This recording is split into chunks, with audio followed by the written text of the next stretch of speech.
Hey, everybody, welcome to the Santita Jackson Show on AM 950 Radio, the voice of progressive Minnesota, and on the YouTube channel of mine, the Santita Jackson Show. And Santita Jackson and friends on Facebook, please, please, please like and share the show. Like and share the show. Need us to continue to be engaged. Within the next few weeks, I will be live, and I'm very excited about that. But thank you for sticking with me as we work all of this out. That having been said, let's get right to it. And of course, the Republican convention is in July, around my birthday, and the Democratic convention is the 18th through the 21st. I think it is, Daryl. Yes. Yes. But the Rainbow Push Conference, our international convention, will be the 13th through the 17th of August.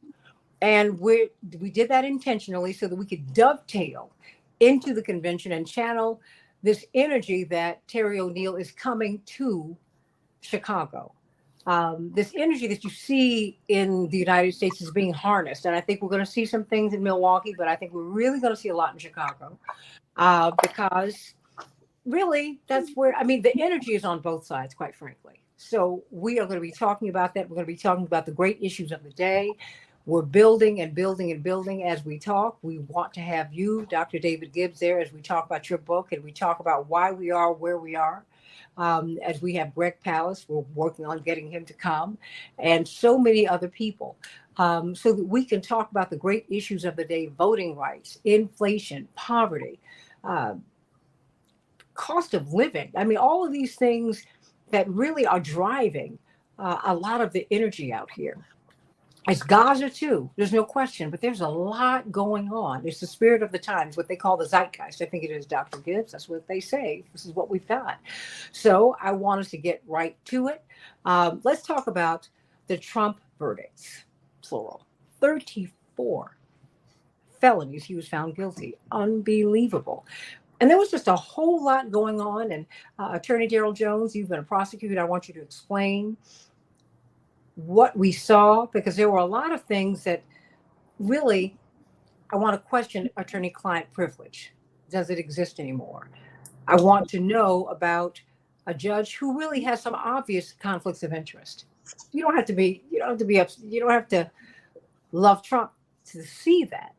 And how does that work? I want to talk about how a misdemeanor becomes a felony, but the judge says if you can't find it to be a felony, it can become a misdemeanor. I want to know how that works, how it is that you get jury instructions, but you can't take them into the room. And that's in New York. I just think that there's a whole lot that we need to shake out. But the political implications, they are tremendous. And within hours of the reading of his verdict, he had raised more than $30 million. I think the number's up to $52 million now. Just unreal amounts of money. Mm-hmm. What has this done to not his base, his cadre of supporters? When you say base, it implies, and one can infer, that he's got a small core group. No. He has done what you've seen people in the past do. Now, of course, he doesn't have Reverend Jesse Jackson's agenda, but let's be very clear. Reverend Jesse Jackson didn't pull 3.5 and 7 million people out of the Democratic Party. He brought them to the party. No one has registered more people to vote in the history of the Republic than Reverend Jesse Jackson. That has been documented.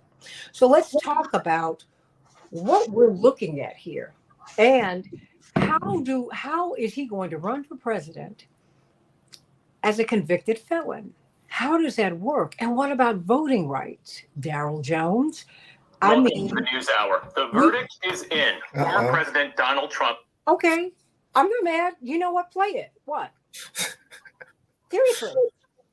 So the verdict is in. The verdict is in, Santita, and that former President Trump has been convicted, and he's now a convicted felon. Some of the interesting questions that you've raised in dealing with the trial and what went on in the trial.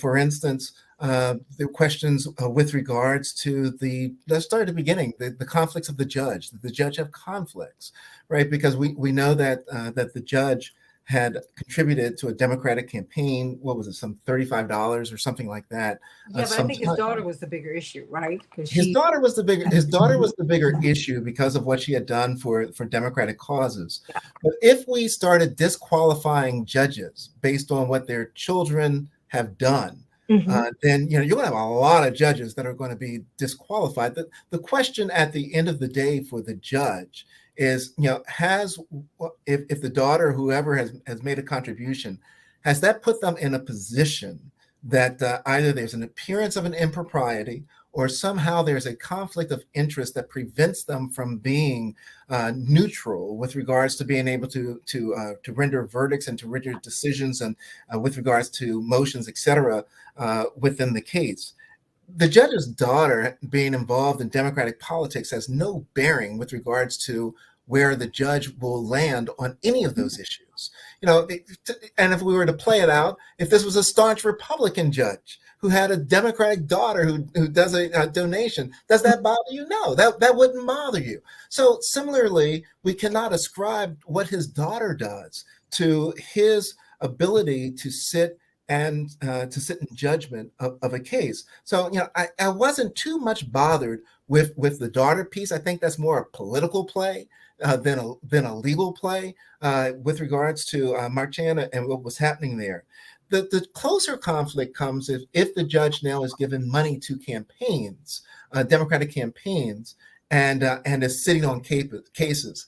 Typically, judges are prohibited from contributing to campaigns, period, unless they themselves are in the middle of an election. If they're in the middle of an election, then they can do some campaigning. It's unclear with regards to whether or not they can give contributions to other campaigns. They probably can because they need to attend a lot of the functions that are going on. So they'd have to pay to go to those functions. But that in and of itself, if it's something that's beyond the judge campaigning, then I believe it raises the question and certainly becomes an issue. In this particular situation, it's not clear when the $35 was paid, what the $35 was paid for, or any of that information. Just that there was this $35 payment that the judge had played at some point in time on a Democratic side. So I'm not too bothered with that and the conflict of interest with regards to the judge. When we watched the rulings from the bench, they were completely balanced. If the defense believed that the judge was an inappropriate judge initially, they certainly could have made the motion for him to recuse himself, raising all of these issues, having another judge come in and sit in and make that determination as to whether or not he was an appropriate judge, if he possessed a conflict of interest such that he couldn't sit and hear this matter. None of that was done. So, apparently at the time, the Trump defense team did not believe that was a significant issue.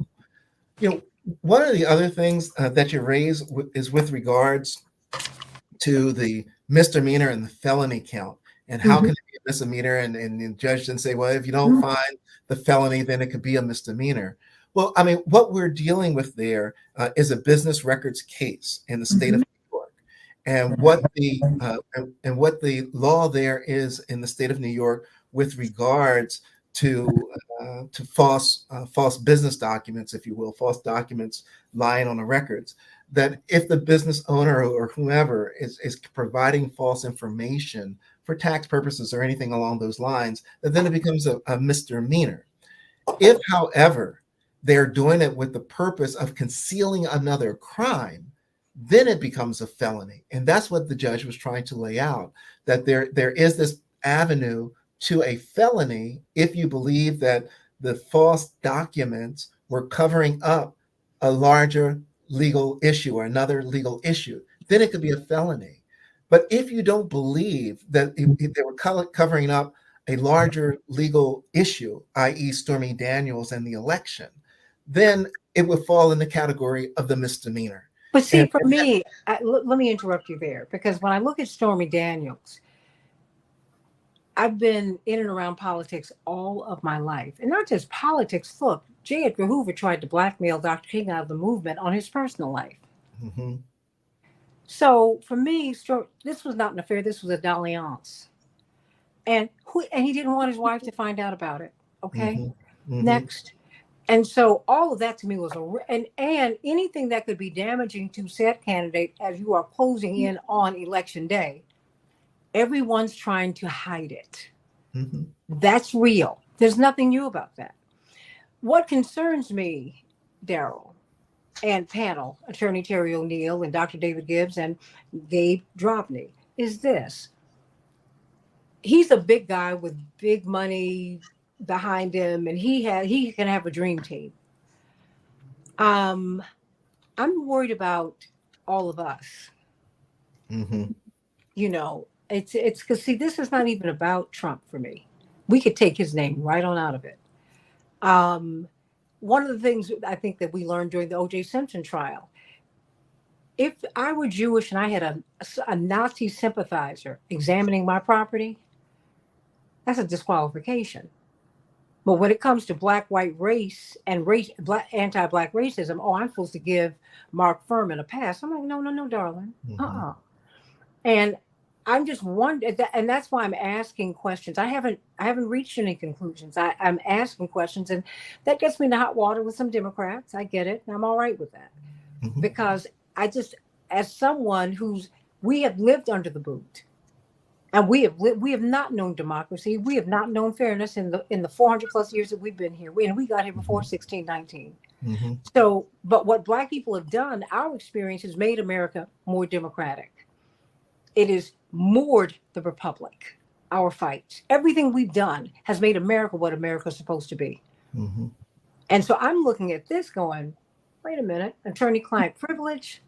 Now I'm giving my own, because you're a lawyer. First thing you tell me is that, oh, Terry, you all say, tell me everything. I can't defend you. I can't represent you unless I know everything. Now I'm like, I ain't telling you nothing. Because you might get to court. Michael Cohen was not his fixer. He was his lawyer. Mm-hmm. You know, and I think that's why I'm asking these questions, because this to me goes beyond him. This goes to the average everyday person who's got to be before the system, most of whom, Marilyn Mosby, down in Baltimore, she needed public defender.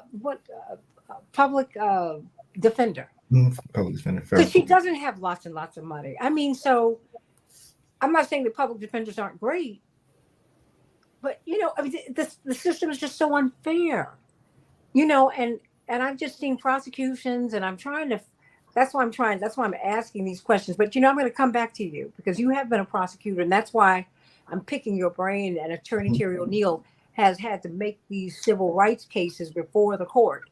And, you know, when you're going in before a hostile judge, and it always helps you to know everything about a judge. Because, you know, I would ask questions, you know, because I wanted to know who the judge who was overseeing my brother Jesse's case. I wanted to know everything I could about her, because I need to know. I mean, who is she? You know, like, because that will have a bearing. It's just like Clarence Thomas's background and his worldview.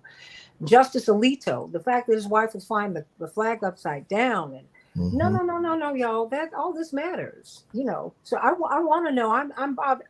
I'm concerned, not necessarily bothered, but I'm concerned about everything. And that's why I wanted to kind of get beyond him and ask these questions, because this man was able to raise more than $50 million in 5 minutes. He has, I just, you know, and I'm trying to talk to people who support him and ask them, okay, so what is it that you saw? Because I honest to God need to know. Just help me. Dr. David Gibbs, clearly before you go, all right. And there is a political component to this. And there's a social component. Attorney Darrell Jones, Transformative Justice Coalition Chair. Attorney Terry O'Neill, former national president of the National Organization of Women. Gabe Drobny, as you grow into your political organizing and work with these different candidates, I think it's important for us to know as much about this process as we can know. I mean, what are you seeing? And as you are in these ivy-covered walls behind them, what are you all talking about? What do you see? And wait a minute, your book? Oh, yes, of course. Thank you. Yeah, I'm publishing a book. It just came out. It's called Revolt of the Rich: how the politics of the 1970s widened America's class divide. You can get it on Amazon.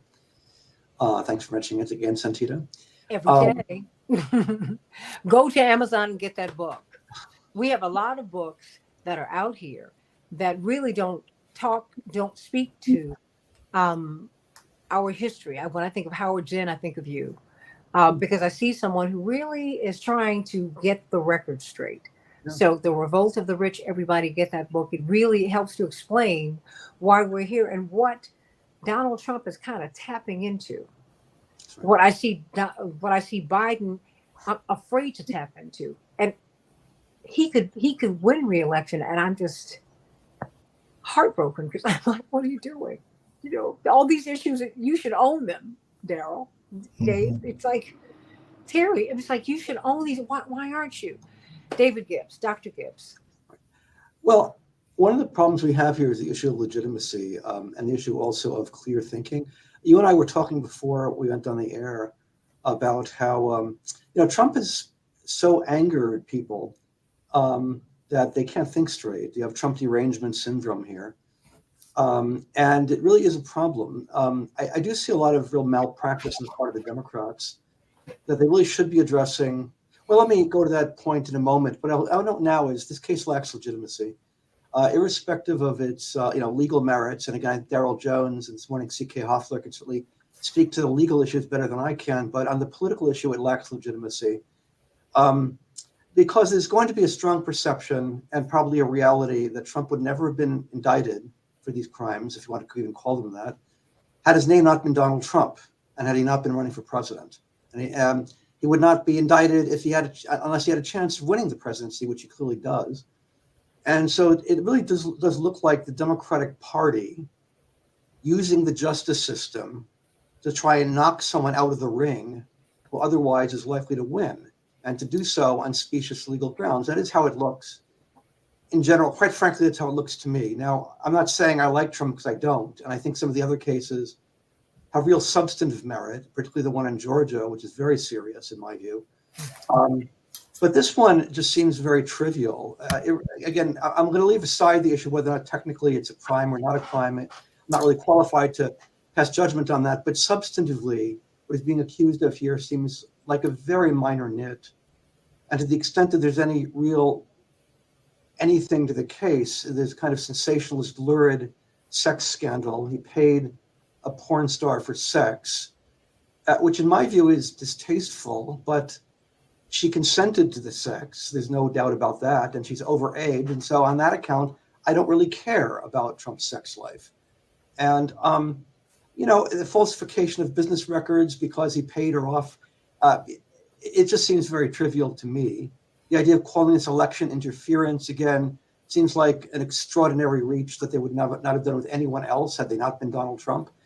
I think even people who are celebrating this conviction are admitting this. Maureen Dowd, had an op-ed today where she was celebrating the conviction, but she admits the case was a stretch. I think that's what she said, which is quite a concession.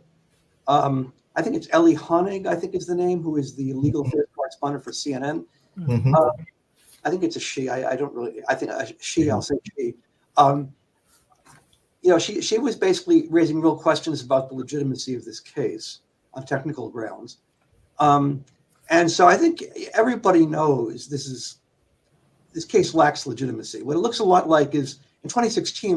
We should go back here a little bit. 2016. Trump was encouraging his supporters at rallies to chant "lock her up" with regard to they should lock up Clinton. Ooh. And people kept saying that's authoritarian. You rather than you have a political opponent, you want to lock them up. That sounds like something they would do in a dictatorial government. It's something that we don't do in a democracy. Well, unfortunately, lock him up is exactly what the Democrats seem to be chanting with regard to Donald Trump. And so it's really disturbing to me. It is authoritarian. It certainly looks authoritarian. Again, I've studied how these things work in other countries, and we rightly condemn other countries. Russia, when they locked up Navalny, what looked like a use of the justice system for political purposes, locking up an opponent, we condemn that as an abuse of the justice system. Unfortunately, that's what this case looks like. There's an element of political malpractice in it as well, in that it's not clear to me this is going to hurt Donald Trump. It may very well help him.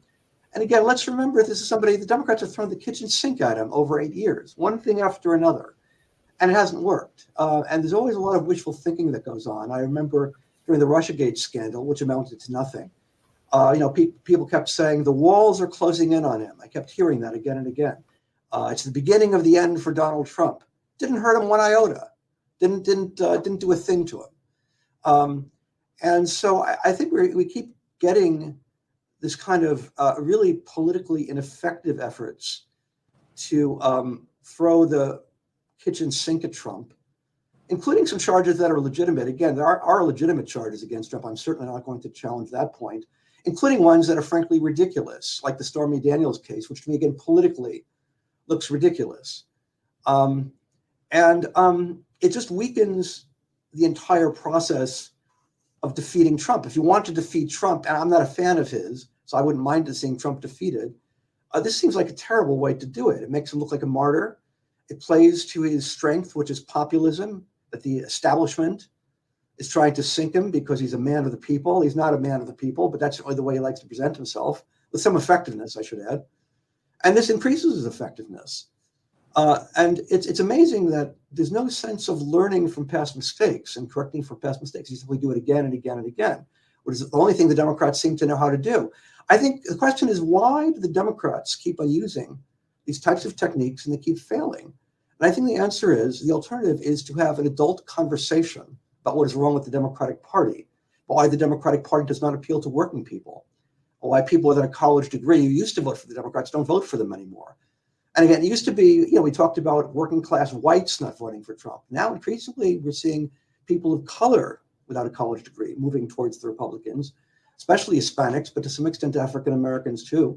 And we need an adult conversation here about what are the Democrats doing wrong that they can't appeal to working people anymore.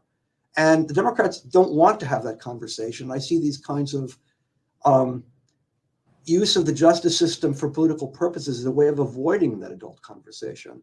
That's bad politics. And one more point is that it poisons with politics for years to come.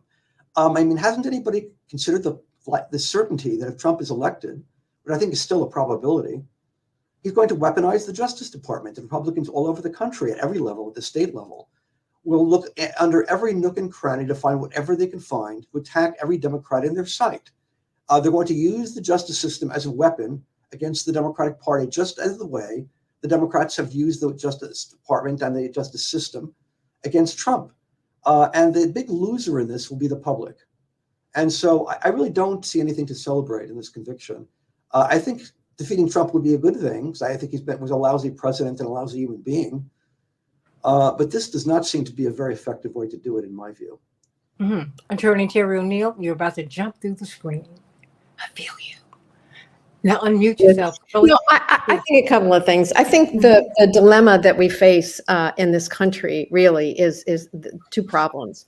One, if the wealthy and privileged and extremely powerful cannot be held to account for crimes just like any other person, then do we have a democracy? That's a problem. I never expected Trump to actually go to trial. I never expected it to go to the jury. When it went to the jury, I had every expectation that Trump, who is known to be a mafioso in his way of doing business, he would have intimidated. All he needed was one juror to hold out and create a hung jury. And I was amazed that he would either intimidate them or directly threaten at least one. And that didn't happen. And I was really amazed. I am not accustomed to seeing the wealthy and powerful held accountable for what they do. All you have to do is look at city after city after city after city with police misconduct, and the police are never held to account. And the Supreme Court of the United States says qualified immunity. Police officers can go and say anything they want in justifying what is essentially murdering unarmed, almost always Black, almost always young men. So in this country, we have a terrible time holding the powerful to account. And so I was really shocked that Donald Trump has been held to account. Now, he is already an adjudicated rapist. His company is an adjudicated bank fraudster. And now he himself is a convicted felon. I think that's an accurate description of who he is without regard to politics. He's extremely powerful. He's a rapist. He's a felon. He's a fraudster. And to the degree that the state level and federal level judicial systems very frequently fail to provide justice, I totally agree with that. But as a lawyer who had to learn all about this stuff, and I never practiced criminal law. I was a transactions lawyer, but I did have to get through law school and take the bar and understand what the rules are. So looking at what Judge Mershon did during the course of the trial, I'm not seeing conflict of interest. I'm seeing a very sober, even-handed approach to a man who he knows that politically, if he can stir up enough chaos, he can benefit from that. And in this courtroom, he was not able to stir up that chaos. He has since, his lawyers are now being roundly criticized for failing to stir up the kind of chaos that could have helped get Trump off the hook. So Judge Mershon really didn't put up with it, and he didn't get his buttons pushed with Trump encouraging threats and doxing and actual threats against his daughter. He didn't allow himself to have his buttons pushed with that. Fined Trump like $10,000 for violating gag orders and so forth. I just want to say one other thing. To me, this is not that difficult a case, right?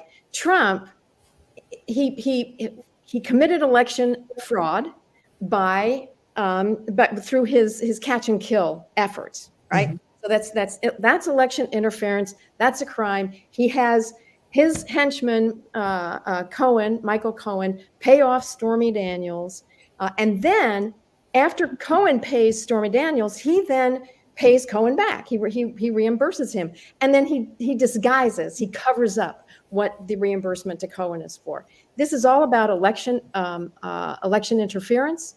You might call it election fraud, and altering business records in order to cover up the basic wrongdoing, which was election fraud. So what the jury heard was that this was about covering up the election interference payments. That was what they heard, and those are the facts. Now, there's all kind of pundits out there, and they're talking about the sex and the Stormy Daniels, and she's a porn star, and that's all terribly interesting. And it's honestly, having worked in the women's movement for decades and decades, when it comes to women, that's what they want to talk about. They want to talk about sex, they want to talk about sexuality, they want to talk about reproductive rights, they want to talk about all these things about women. And so, of course, that's what people seize on. But what the case was really about was election interference. The man thought he could lose the election if people found out that he had sex with Stormy Daniels. He said so. He is on tape saying so. That tape was played for the jury. The jury heard that. So those are the facts of the case. And then the question is this incredibly powerful man going to be held accountable like anybody else? And by the way, thousands and thousands and thousands and thousands and thousands of people are held on felony counts, culpable in New York State for this, on this business records fraud kind of altering business records to cover up a crime. So, I mean, I just don't think it was all that difficult. Politically, Dr. Gibbs, I leave it all to you. I don't know what the political shakeout will be, but I will say this. It's important to understand the facts of the case and the facts that were given to the jury. And I think the fact that it was 10 hours and it came back unanimous in a place where Trump's people, you had the Speaker of the House out there saying things, threatening, opening up threats to jurors, to the judge's daughter, to the prosecution team, all these public officials saying things that would open up threats to all of these people at Trump's behest, right? And still the jury was not intimidated. So I just think it really was an overwhelming case for the jury to come back the way it did, as clearly as it did. And I just don't think that the law behind it is all that complicated. Gabe, your impressions? Since 20, I am a lay person. I don't know. I'm not a nearly law expert at all. But let me say this before you even say that. Most of us are not Attorney Daryl Jones and Attorney Terry O'Neill. And most people on that jury, you had two lawyers, but we're lay people. It really is how things settle on you. The court of public opinion, that's where that really matters. Okay. So don't qualify what you got to say, because in the voting booth, we're all equal. Yep. Okay. And that's why I'm asking you. And also because as an organizer who's knocked on more than 30,000 doors, you're hearing from people. Daryl is out here with people. Terry is out here with people. And that's why I'm liking, I want to hear what you're hearing and, and how this is landing with people. Yeah. So from a strategy standpoint, I've talked about it very frequently with my colleagues and with voters in the past couple of months, but more so, ever since the verdict came down. I do think it's only going to affect. I think the only people that are going to pay attention to it are affluent suburban independent voters, especially suburban women, because Trump is a convicted rapist. That is true. He has a long history of legal issues, but I do think the only people that are really going to put this in the forefront when they go to the voting booth are affluent suburban women. People are hurting. We've heard about Trump in the news every day since 2016. He's now become a martyr and he's become an anti-hero. And the Democratic Party and the media has painted him that way. And you hear every time, if you want to put on CNN, Fox News, Bloomberg, all you hear about is Trump, Trump, Trump, Trump, Trump. People are tired because it's not helping their wallets. The heartland is hurting. They feel alienated. They feel as if they're martyrs themselves. So they relate to the populism. And once again, the only people it's going to help, the only people voters that are going to pay attention to it diligently are going to be suburban, affluent women. I mean, strategically, Attorney Jones and Attorney O'Neill and Mr. Drobny, with all due respect, I think this has been a question. Because, Dwight McKee, who you've had on the show, he's a member of the family here, he said, why turn a monster into a martyr? And at some point, one of the things that I grew up in Chicago under Richard J. Daley. And my parents will tell you, because his greatest foe turned out to be Reverend Jesse Jackson, because he was like the only independent big guy in town, right? But he said, he and my mother say, he was one of our greatest teachers. We learned so much about power from him and how you wield it, how you should and shouldn't do it, how you deal with your enemies and not enemies, their opponents. I mean, it's all of that. And one of the things that we learned from Mayor Daley was that you never call the name of your opponent, ever. And like you said, every day since 2015, since he came down those escalators, that's all we've heard. Not to mention the fact that people are surprised that Reverend Jackson is still alive. Because when the news media wants to freeze you out, put you on ICD, they don't call your name anymore. But they've not done that with him.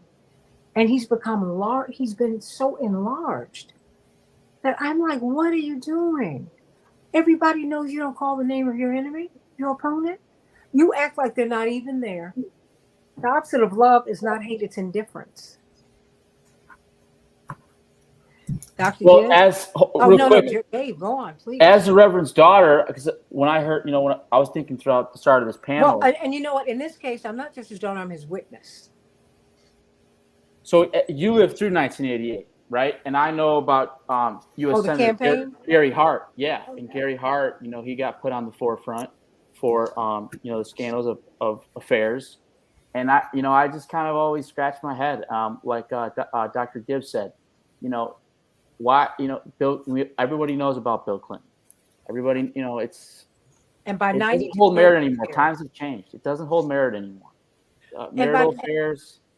No one cared. Nobody cared. I mean, and watching Gary Hart get pulled out of the campaign, watching John Edwards, who was the only top tier candidate who talked about poverty. Mm-hmm. He was the only one.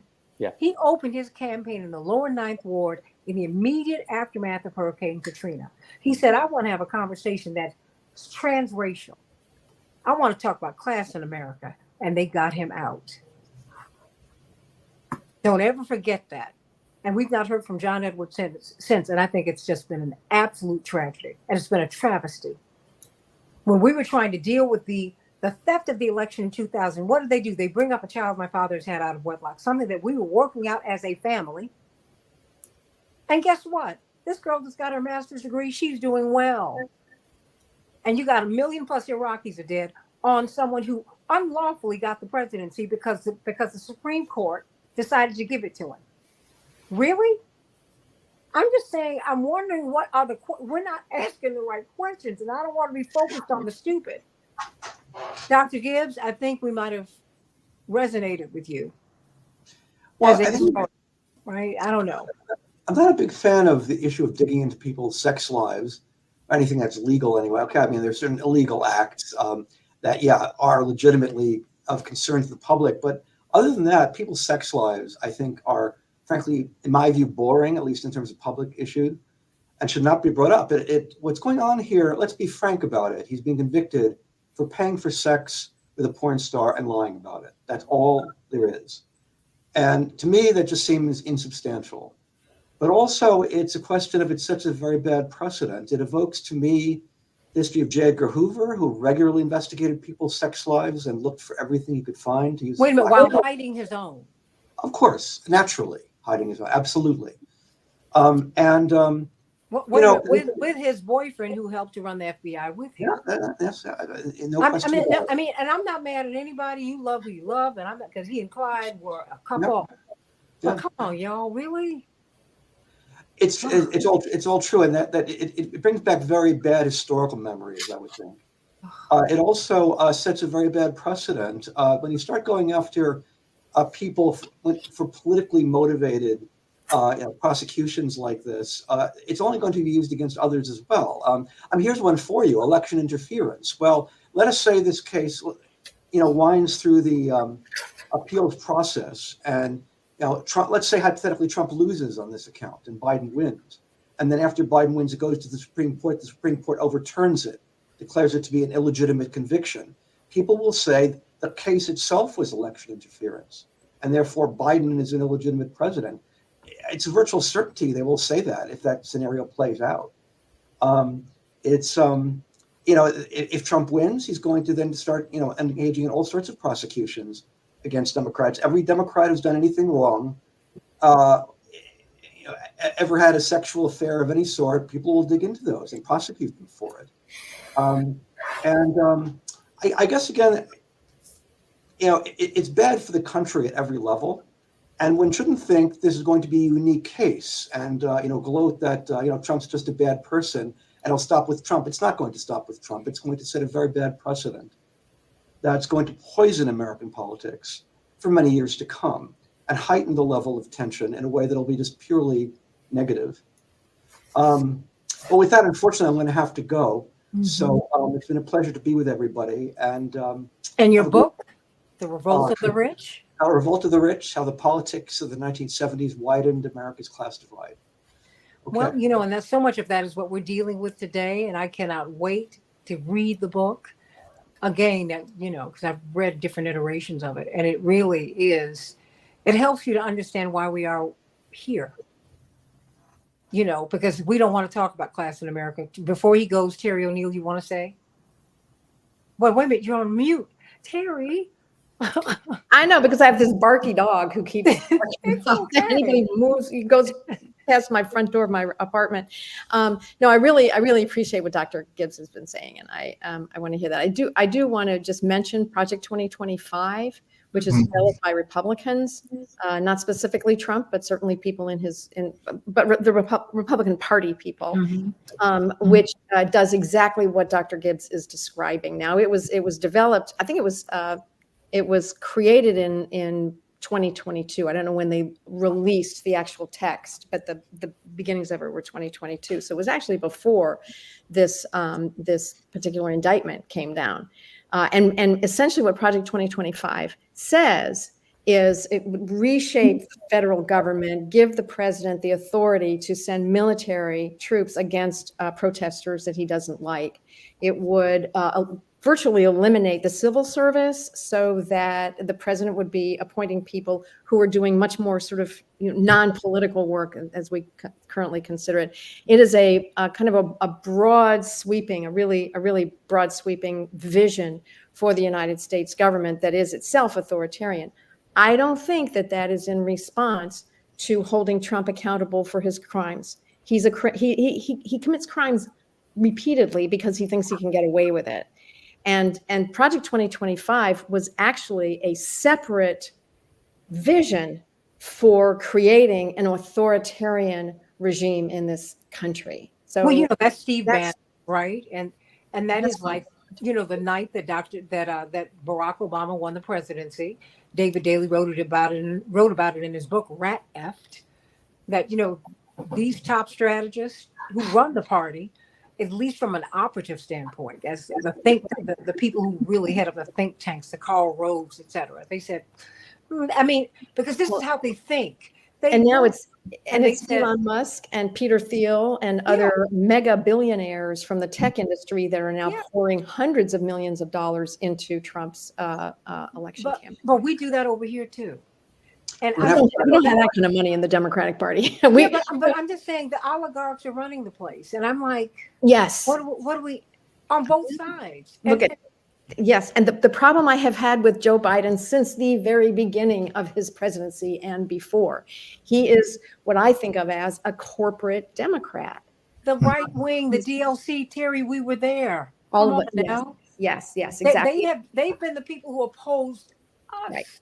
Yes. The progressives. Yes.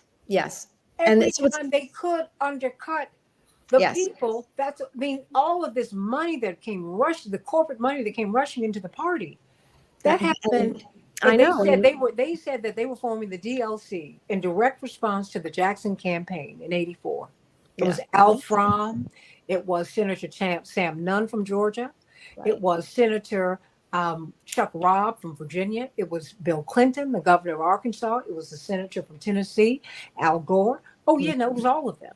Yeah. And they said that if they were not successful in forwarding the efforts of Reverend Jesse Jackson and the 2.5 million voters that he has registered and brought into the party, we will leave and become Republicans. That is in their founding documents. You remember that, Terry? Yeah, I didn't remember that part, but I definitely remember the DLC. And the problem is that they keep chasing they keep trying to placate corporations and suck up to corporations, and they're not getting the corporate dollars that the Republicans will get. So it's very frustrating to me. I mean, Elizabeth Warren, Bernie Sanders, the kinds of policies, AOC, Ayanna Pressley, who is one of my heroes, the kinds of policies that these progressive elected officials, Cori Bush, have promoted, to me, are the ones that we really need in this country. And but that said, no one on the Democratic side has come out with Project 2025. That is the authoritarian vision that is actually owned by and owns the entire Republican Party. Well, then help me to understand how it is, because they're touting these numbers, and we're going to get more into the weeds with the case, Attorney Jones, in the next hour. What his staying power? I mean, because they're saying, he took a hit. Yeah, he took a hit. He didn't take that much of a hit. They're not. It depends upon how they're asking these questions. This man has grown in popularity. People now feel that he's a martyr. Yep. They do. They do. And my shoulders are slumped right now. I'm not dispirited. I'm just I'm asking these questions because I'm trying to find out. See, because I don't just talk to Democrats or progressives. I really try to listen to, because I want to understand how people are thinking. Because I can't. You always have to learn your opponent. You really you have to, and I was doing math in college for a long time, And equations have to be balanced. Yeah, you gotta be balanced. So I gotta find out what's on both sides of this equal sign. Yeah, I had a teacher, I had a professor, calculus teacher, and we used to have to use the big Fortran. You would not know anything about this game. These were the old big sheets that they used to put the computer programs on, and we had to do our homework on that because Dr. Sacheret, God bless him, I wonder if he's still living. He was great.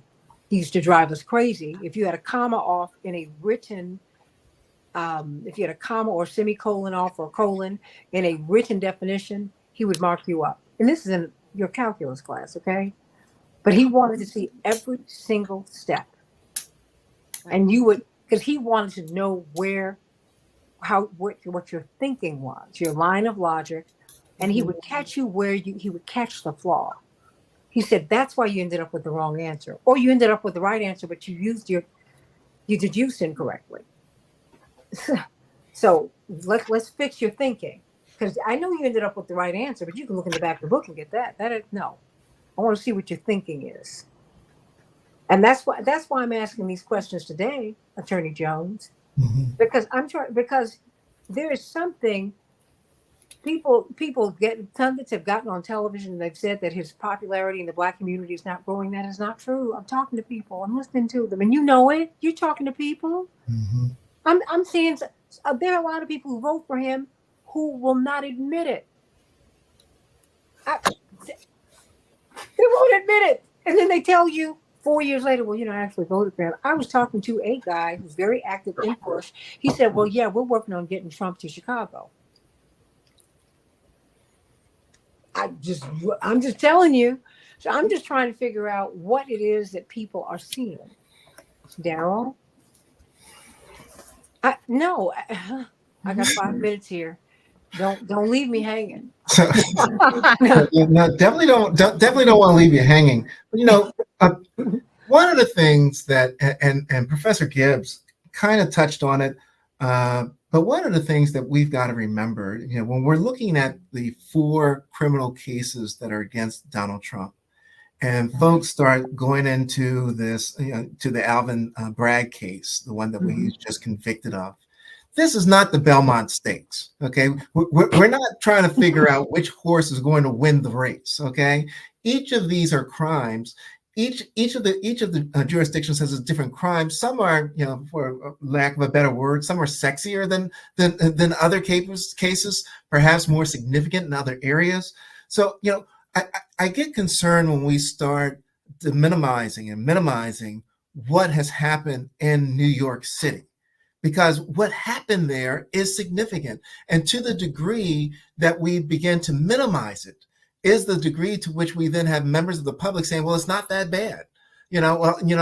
Everybody else, it's only because it's him that this happened. No, that's not so, right? In New York City, there are thousands of cases of business owners that falsify records, get prosecuted, and have various outcomes from probation to other things. So let's not minimize it and say he's being treated differently. He's not.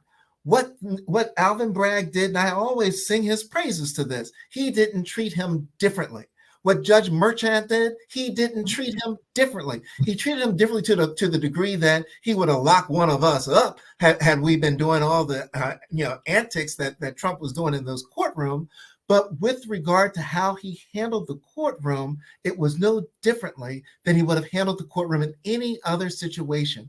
I give kudos to the jury in New York, because faced with everything they had coming at them, they stayed in the pocket and did their job. They went through the evidence. They had both Republicans and Democrats that were there.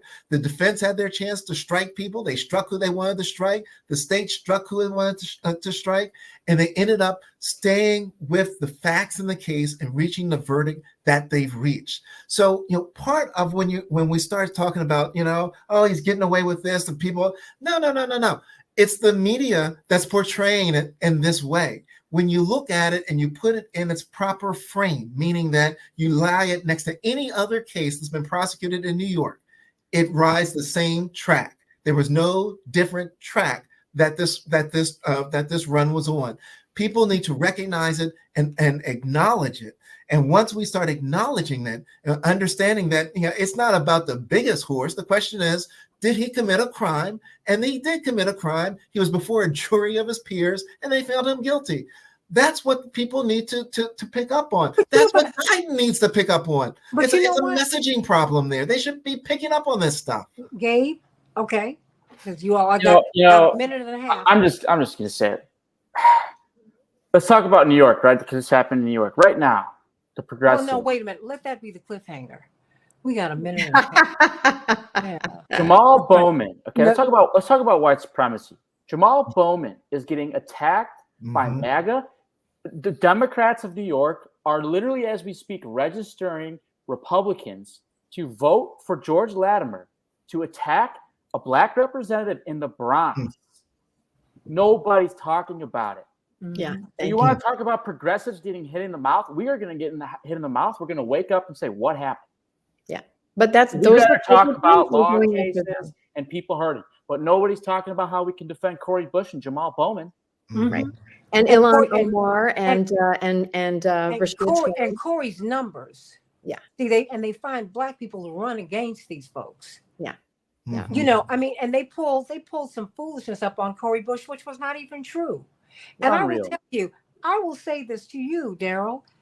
It's not that I'm ignoring this case, but I really tend to resonate more with Dr. Gibbs because I roomed with one of your homies, Perrin Mitchell's, the great Congressman Perrin Mitchell's great niece, Lisa Mitchell, whose grandfather helped to write the Voting Rights Act, Clarence Mitchell Jr. One of the iconic figures in the civil rights movement. And we were living together at Howard University when my father was about to run for president. It was a tough time for me because I was afraid he was going to be killed, and no one thought he was going to make it. No one, because no black leader of his stature had lived past 39, and he was already 2 years past that. So I was scared to death. And she and I were just becoming close. And she said to me, "You know what? Only known you for a few months, but I want you to know that I think your family's going to make it." My parents divorced, and it was devastating for me because politics is a nasty business. She said, "I don't think you understand. This is the nastiest business there is because it's power." Didn't know. I knew that her family, they were so deep into politics, I needed to listen to her. But we came out of the church. She said, "No," she said, the joke was if the phone rang at 5 a.m, it was my father or hers. And there were 4 of us sharing, this little 1-bedroom apartment. It was so cute. She said, and I got another chance. She said, "I didn't see Jesse Jackson. I saw your daddy. And I saw your father coming by the dorm and the secretary calling and coming to pick you up because he just wanted to take you to dinner, even if he was just going to sit there and have a meeting, but he just wanted to be with you." She said, "So I have another kind of respect for him as a father, as a man, because I've seen him."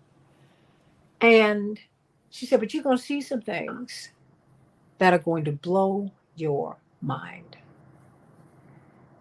And I'm going to keep you in prayer because you've never seen anything like this." Oh my goodness. That was October of 1983. Honey, August of 1984, when we got back to school, we had been talking on the phone. I couldn't wait to see Lisa. And we bumped into each other. We had just registered for our classes right at the top of the hill. I was like, "Oh, I'm so glad to see you, girl." Ooh. We got to talk. We went to Trio's, little cheesesteak place, and we talked for 12 hours. I said, "I've never seen anything like this," which is why I raised the objections that I raised, Daryl. Because these people play these games with us while folks are out here starving. We got a third world in the United States. It's called the Mississippi Delta. It's called Appalachia. Dennis Kucinich lived in a car with his 8, 9, 10 siblings. He grew up in a car. That's America too. And we're not talking about that. We're talking about this. Are you for real? That's not working for me. Stay tuned for the second hour of the Santita Jackson Show. We got a lot to talk about today. It's been a great show. We're going to have more to talk about on the Santita Jackson Show. 950 Radio.